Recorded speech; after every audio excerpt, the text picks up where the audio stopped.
Ang panawagan kay Laura. Matutunghayan sa kabanatang ito ang matinding pagmamahal ni Florante kay Laura, isang pag-ibig na patuloy nagbibigay buhay sa kanyang alaala at dahilan ng kanyang pananatili sa gitna ng paghihirap.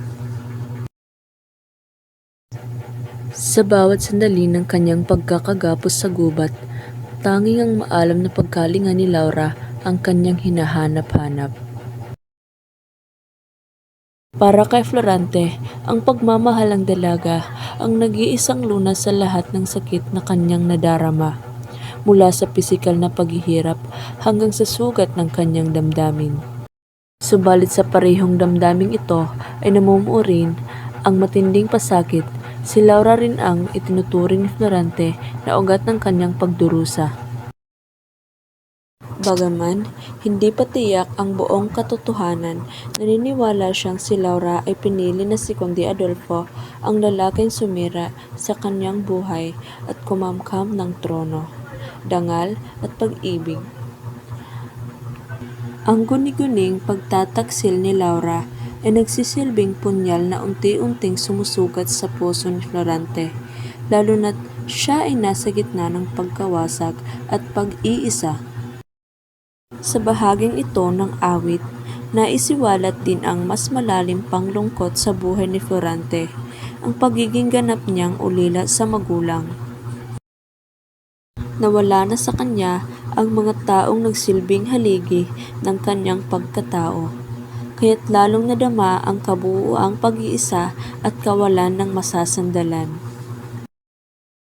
Kasabay nito, lantad din ang nag-uumapaw na galit ni Florante kay Conde Adolfo. Hindi lamang sa panlilinlang at pagkamkam sa kapangyarihan, kundi lalo na sa pang-aagaw sa puso ni Laura, na para kay Florante ay ang pinakamahalagang bahagi ng kanyang buhay. Ang nagsasalikop ng pag-ibig, dalamhati, ulila at puot ay lumilikha ng masalimuot na damdaming tumitibay sa kabuuan ng awit at higit pang nagpapatingkad sa lalim ng karakter ni Florante.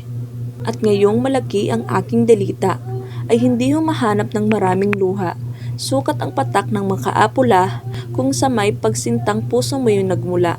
Halina, Laura ko't aking kailangan. Ngayon ang lingap mo ng unang araw. Ngayon hinihingi ang iyong pagdamay. Ang abang sinta mo'y nasa kamatayan. Halina, irugot ang damit ko'y tingnan. Ang hindi mo ibig dapyuhan ng kawalang kalagin.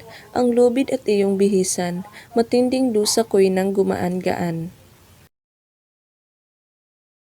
Ang mga mata mo'y iyong ititig, dinisaan niyo kong sakdalan ng sakit, upang di mapigil ang takbong mabilis, diyang abang sa buhay sa ikakapid. Wala na Laura, ikaw na nga lamang ang makalulunas na ring kahirapan. Damhin ang kamay mo, ang aking katawan, at bangkay man, ako'y muling mabubuhay. Ngunit sa aba ko, ay sa laking hirap, wala na si Laura'y aking tinatawag, napalayo-layo't di na lumiliyag. Ipagkanulo ang sinta kong tapat. Sa ibang kandungay ipinagbiyaya, ang pusong sa akin na at ako'y dinaya. Buong pag-ibig ko'y ipinanganyaya, nilimot ang sinta't sinayang ang luha. Alin pa ang hirap na dinasa akin, may kamatayan pang di ko daramdamin. Ulilat sa ama't inang nag-angkin, walang kaibigat nilimot ng giliw. Dusa sa puri kong kusang sinipayo, palasong may lasong natirik sa puso. Habang ng ama ko'y tunod na tumino, ako'y sinusunog ni ring panibugho. Ito'y siyang una sa lahat ng hirap. Pagdaya ni Laura ang kumakamandag, di ni sa buhay ko'y siyang nagsasadlak. Sa libangang laan ng masamang palad. O, kundi Adolfo'y nilipat mo man sa akin ang hirap ng sansanikuban, ang kabangisan mo'y pinasasalamatan. Ang puso ni Laura'y kung hindi inagaw. Ito naghimutok ng kasindak-sindak na umaalingaw-ngaw sa loob ng gubat. Tinangay ang diwa't karamdamang hawak, sa buntong hiningat luhang lumagaslas. Sa puno ng kahoy ay napayok-kayok, ang liig ay supil ng lubid na gapos. Bangkay na mistulat ang kulay na burok, ng kanyang mukha'y naging puting lubos.